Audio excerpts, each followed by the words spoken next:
வணக்கம் நண்பர்களே. வாழ்க்கையில் வெற்றி பெறதுக்கு சில கேரக்டர்ஸ், அதாவது குண அதிசயங்கள், சில பழக்க வழக்கங்கள் விட வேண்டியது இருக்கும். சில குண அதிசயங்களை கடைபிடிக்க வேண்டியது இருக்கும். அந்த விஷயங்கள் என்னென்ன நமக்கு கண்டிப்பாக தேவை, எது எல்லாம் நமக்கு இருக்கக்கூடாது. ஒன்று, பயம். பயம் கண்டிப்பாக நமக்கு இருக்கக்கூடாது.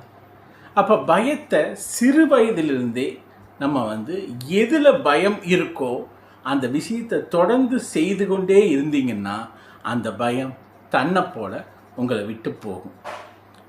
படிப்பில் பயம்னா தொடர்ந்து படித்தீங்கன்னா அது அந்த பயம் உங்களை விட்டு போகும். டிரைவிங்கில் பயம்னா தொடர்ந்து டிரைவிங் பண்ணிங்கன்னா அந்த பயம் உங்களை விட்டு போகும். அதுபோல தான் எதிரையெல்லாம் பயமோ அதை தொடர்ந்து தொடர்ந்து தொடர்ந்து பண்ணுங்க, அந்த பயம் விட்டு போகும். இந்த பயம்தான் ஒரு விஷயத்தில் எல்லாரும் பின்தங்கி இருக்கிறதுக்கு, எதுலேயும் போல்டாக ஸ்டெப் எடுக்கிறதுக்கு மிகப்பெரிய தடைக்கல்லாம் அமையுது. ஸோ இந்த பயத்தை நீங்கள் விடணும்னா சின்ன வயசுலேருந்தே உங்களுக்கும் உங்கள் குழந்தைகளுக்கும் ப்ராக்டிஸ் பண்ணணும். அல்ல ஒரு ஏஜ் ஆயிடுச்சு, இனியும் பயம் இருக்குன்னா என்ன பயம் அப்படின்னு உங்கள் மனதுக்குள்ளேயே நீங்களே ஒரு கேள்வியை கேளுங்க.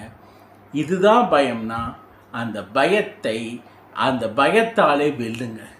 அப்படி வெல்லும்போது ஆட்டோமேட்டிக்காக நீங்கள் ஜெயிக்க முடியும். ஃபார் எக்ஸாம்பிள், ஒரு பிஸ்னஸ் ஸ்டார்ட் பண்ணால் பெரிய ஃபினான்சியல் லாஸ் வந்துடும்னு பயந்தீங்கன்னா அது பயம்.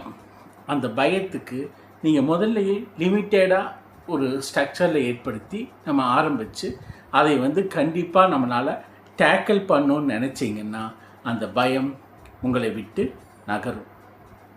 இது ஒரு விஷயம். இன்னொன்று, மன அழுத்தம். எந்த சூழ்நிலையிலும் நீங்களே ஒரு ஹரிபரியாகவும் டென்ஷனாகவும் வைத்து கொள்ளாதீங்க.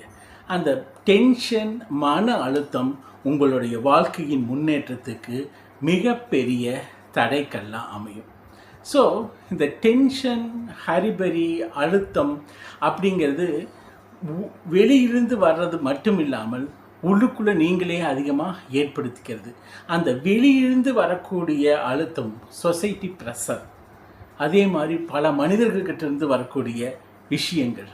அப்போ நெகட்டிவான விஷயங்களை அதிகமாக கேட்கும்போதும் நெகட்டிவான விஷயங்களை பற்றி சிந்திக்கும் போது தான் மன அழுத்தம் அதிகமாகுது. அப்போ அந்த நெகட்டிவான விஷயங்களை யாரெல்லாம் பேசுகிறாங்க